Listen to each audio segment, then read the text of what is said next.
All 30 days challenge లో ఈరోజు మనది డే 14. నిన్న వర్క్ అనేది పెండింగ్ ఉందిగా, ఆ వర్క్ అనేది కంప్లీట్ చేసుకునే లోపు ఈరోజు మన దగ్గరకు ఒక వెహికల్ వచ్చింది. SP125 సెన్సార్ ఇష్యూ వస్తుంది. ఇది MCS అంటారు. MCS కనెక్ట్ చేయగానే వెహికల్లో ఏం ప్రాబ్లం ఉంది, ఏ సెన్సార్ ఇష్యూ అని క్లియర్గా మనం తెలుసుకోవచ్చు.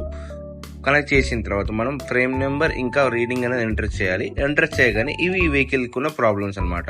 మనం తర్వాత క్రాంక్ పల్స్ ఇన్సులేషన్ అనేది ప్రాసెస్ ఒకటి ఉంటుంది. ఆ ప్రాసెస్ అనేది చేసిన తర్వాత మనకు వెహికల్ ప్రాబ్లమ్ అనేది రిజాల్వ్ అనేది అయిపోయినట్టే. ఆఫ్టర్ దట్ వెహికల్ అనేది రోడ్ టెస్ట్కి తీసుకెళ్ళాము.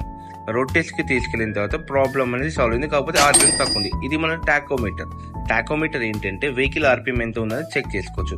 వెహికల్ ఆర్పిఎం 1700కి సెట్ చేసుకుని 5 minutes ఐడియల్ పొజిషన్ అవుతుందో వెహికల్ ప్రాబ్లమ్ అనేది కంప్లీట్లీ సాల్వ్ అయింది.